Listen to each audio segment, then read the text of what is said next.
Euzu billahi mineşşeytanirracim. Bismillahirrahmanirrahim. Esselamu aleyküm ve rahmetullahi ve berekatuh. Muhterem Müslüman kardeşler.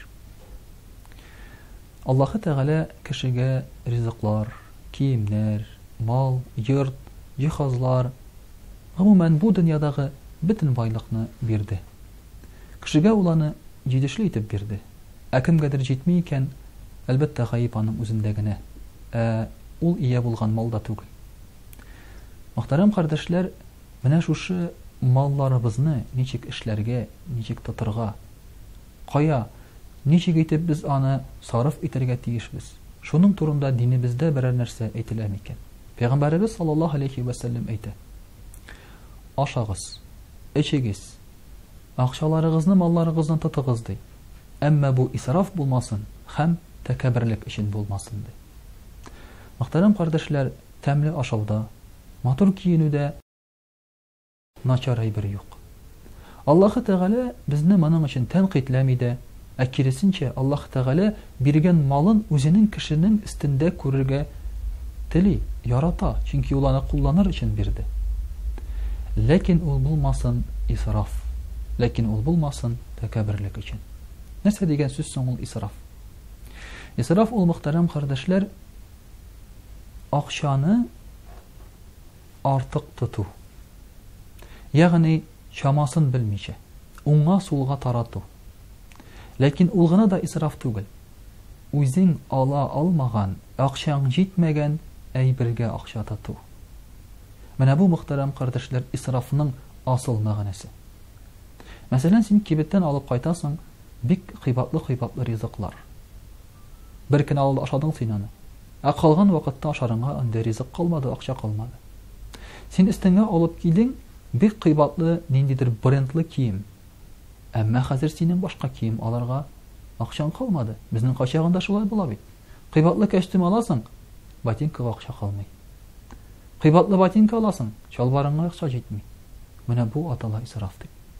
Я булмаса кеше алып тага 100 меңлек сәгать, кесәсендә бер тиене юк.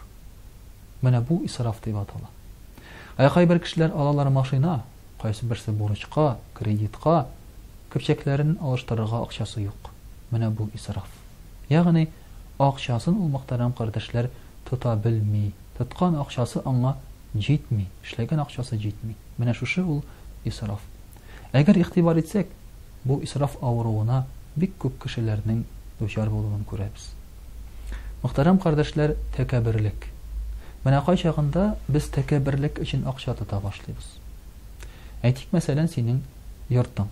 Матур гына бер этажлы, бик әйбәт җылы йорт. Бөтен кеше 2 этажлыны салып бит инде хәзер. Түбәсен сүтәсең дә, истәп яңадан 1-2 этаж салып куясың, кешедән бигрәк булсын дип. Менә бу тәкәбберлек. Синең менә дигән яхшы кыймаң. Шушы кыйманы сүтәсең дә, акча белән тагып яңадан бик зур яхшы итеп кыйма саласың. 3 метрлы кыйма. Менә бу тәкәбберлек. Кешедән уздырам дип, кешедән истинрәк булам дип мал тоту. Я булмаса, карале, бу әйберне бөтен кеше ашый инде, мин дә ашыйм әле дип. Мәсәлән, бөтен кеше ресторанга йөри, мин дә ресторанга кирип ашыйм әле дип, анда кирип ашаулар. Я булмаса, бөтен кеше бу киемне кия инде дип, син дә кыйбатлы киемнәр алып кию, кешедән истинрәк булам дип, бәлки әле яхшырак та булсын дип.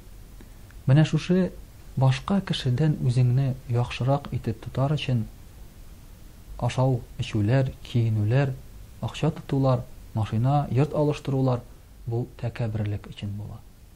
Менә шушы 2 сыйфат булмаса безнең мал тотуыбызда, исраф һәм тәкәбберлек, калганын инде үзебезгә теләсә ничек тота алабыз. Син мохтаҗ икән яхшы машинага, ал, әмма тәкәбберләнеп түгел. Мохтаҗ икән яхшы киемгә, сыйфатлы, ал, әмма исраф булмасын. Менә шулай итеп, мөхтәрәм кардәшләр, малларыбызны дөрес тотсак, без кредитка да кирмәбез. Без малларыбызның бәрәкәте булыр. Ай ахырына кадәр акчаларыбыз җитә башлар иде. Һәм бәхет, шатлык, барлыкка килер иде тормышыбызда. Булган әйберләребезнең рәхәтен күреп кулланыр идек. Вассаламу алейкум ва рахматуллахи ва баракатух.